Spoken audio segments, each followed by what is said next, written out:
Every year, admissions counselors read thousands of applications and essays, so the goal when writing your personal statement is to make sure that it stands out. Once you have organized your thoughts and you have established a focus for your essay, you are ready to begin writing. In this video, I will go through the writing and revision process for the personal statement. Before I move to the video, be sure to check out the first part of this video where I talk about how to write an outstanding personal statement and general tips and ideas that I think you should keep in mind when going about writing your personal statement.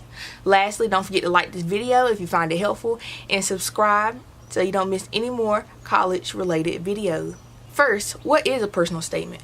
A personal statement is an essay required by the Common App by some schools that allows you to add new information to your application that may not have been asked elsewhere. Not all school requires the personal statement, but it is a good way to give your application a great edge. The writing process begins by writing the rough draft.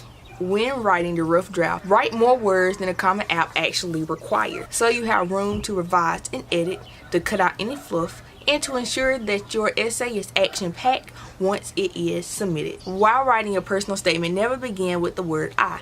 You should write in first person because it is your story, but you should find more creative ways to begin your sentences and essays using sensory details and vivid imagery. Each sentence of your personal statement should evoke emotion. For example, instead of saying Jack likes red apples, it sounds better to say, mesmerized by the shiny appearance of the apple, Jack for a split second lost track of time as he bit into the red skin of the fruit and tasted the sweet and textured flavor. Not only should you not begin your essay with I, you should also not introduce yourself in your essay unless it pertains to your focus. Also, do not exaggerate during your personal statement because it can reflect poorly on your character and also poorly on your intelligence. An example that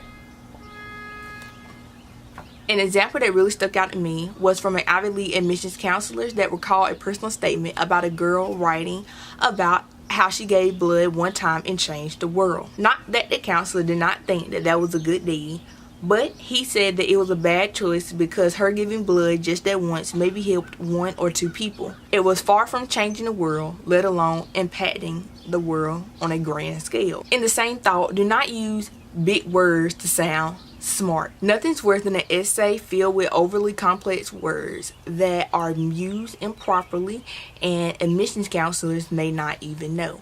If the words do not flow naturally, do not use them because using big words can negatively impact how your personal statement is comprehended. But at the same time, don't use slang or contractions because that can also negatively impact how your personal statement is read. Lastly, don't end your essay with something vague like that changed my life forever.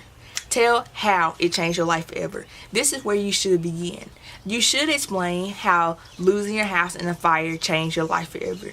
You should explain how being in foster care changed your life forever. You should explain how study abroad trip changed your perspective in life forever. This goes back to writing more words than a Common App actually requires to make sure that the details that you are adding into your story are short, concise, and to the point, and you don't miss anything or leave any important details out. Once there is a draft ready to be revised, the revision process begins. Most of the time, your story is never told on the first attempt, so it's important that you write multiple drafts. Multiple drafts are important when trying to submit the best version of your personal statement. In addition to writing multiple drafts, you should get your essay checked by someone you feel will give you true constructive criticism. Also, get someone who doesn't know you to also check your essay. Yes, you might have personal things in your essay, but you need to see how a person who doesn't know you will read your essay and comprehend it, because admissions counselors don't know you either. My suggestion is to have it checked 3 times by 3 different people per draft. This wraps up the end of the video. If you found it helpful, please make sure you hit the thumbs up button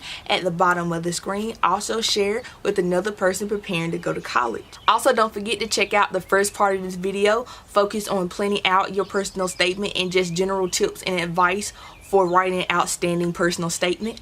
Lastly, don't forget to subscribe so you don't miss any more videos like these, since it's around everything college, Ivy League admissions, scholarships, higher test score, financial aid, and much more. For now, I'm DymondStar, and I'll see you in the next one.